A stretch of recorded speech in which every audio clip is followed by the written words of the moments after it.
Bonjour à tous. Aujourd'hui, on va s'intéresser à un sujet qui peut paraître un peu complexe, mais qui est absolument essentiel, la gouvernance de la sécurité sociale.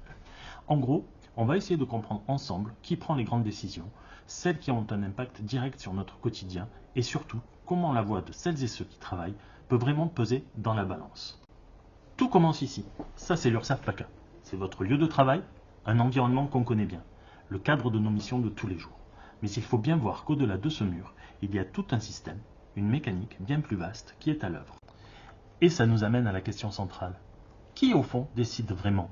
Qui décide de vos conditions de travail, de vos salaires, des moyens qu'on vous donne pour bosser? On a souvent l'impression que tout ça se décide très loin, en haut lieu, par une direction un peu lointaine ou par l'État. Mais vous allez voir, la réalité de la Sécu, à l'origine, c'est pas du tout ça. Alors, pour comprendre, il y a un mot-clé, un seul mot à retenir, le paritarisme.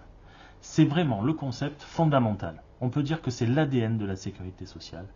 Et ça repose sur une idée très forte de démocratie sociale. Le paritarisme, qu'est-ce que ça veut dire? Concrètement, eh bien c'est assez simple. Le principe, c'est que la gestion est partagée. Les grandes décisions, que ce soit les budgets ou les orientations stratégiques, eh bien, ne sont pas prises par une seule personne ou une seule entité. Non, elles sont prises ensemble, conjointement, par ceux qui représentent à la fois les employeurs et les salariés. Et cet équilibre, il est super simple à visualiser. C'est une répartition très claire. 50% des voix pour les représentants des employeurs, 50% pour les représentants des salariés. C'est vraiment la garantie que chaque camp, si on peut dire, a un poids parfaitement égal dans les décisions. Mais attention, ce n'est pas juste une question de technique de gestion, ce 50-50. Derrière, il y a une vraie philosophie, une devise qui est à la base même de la création de la sécurité sociale. Cette phrase, c'est vraiment le cœur du projet. De chacun selon ses moyens, à chacun selon ses besoins.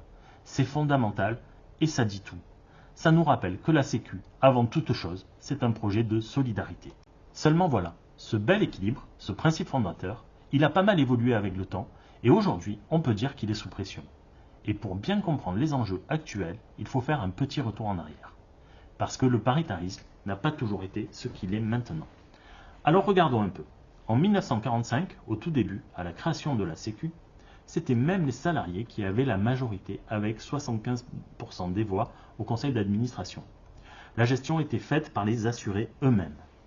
Puis, en 1967, on passe à ce que l'on appelle le paritarisme strict. C'est là qu'arrive le fameux 50-50. Et enfin, 1996. Là, c'est vraiment un tournant. D'un côté, c'est positif, c'est l'arrivée des représentants du personnel au conseil d'administration, mais de l'autre, c'est aussi le début de l'implication de plus en plus forte de l'État dans les affaires de la Sécu. Et cette implication de plus en plus forte, elle a un nom. C'est l'étatisation. C'est la grande tendance, le grand risque qui pèse aujourd'hui sur le principe même du paritarisme. L'idée que l'État, petit à petit, reprend le contrôle. Et pour l'aider, il a à sa disposition une arme de destruction massive, la COG.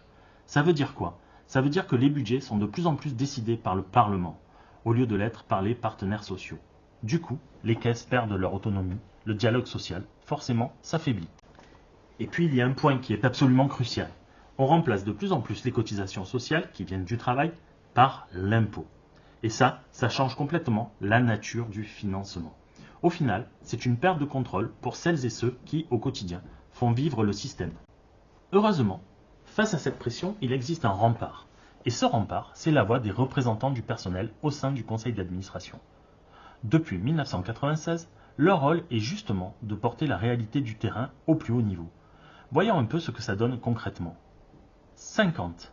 Ce chiffre, c'est pas juste un chiffre. 50, c'est le nombre d'interventions des représentants de force ouvrière au conseil d'administration en seulement 4 ans.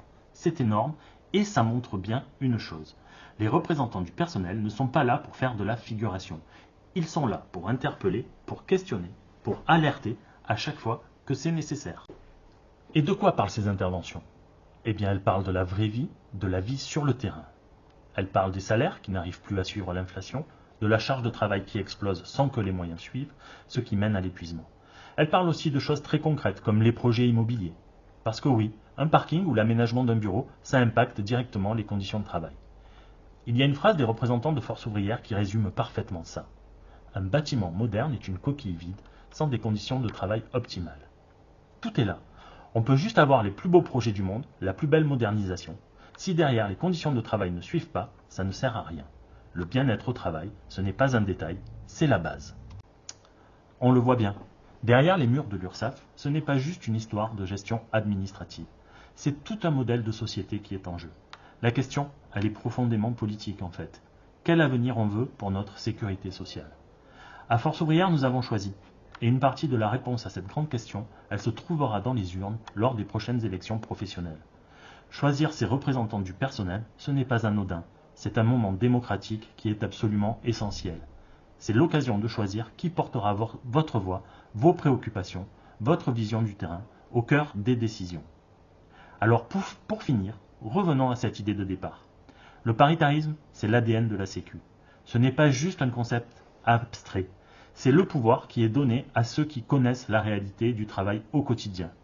Aujourd'hui, ce principe est menacé.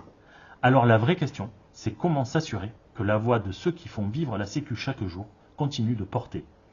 S'informer, participer, c'est peut-être plus important que jamais pour que la Sécu reste ce qu'elle doit être. Une institution gérée par et pour nous tous.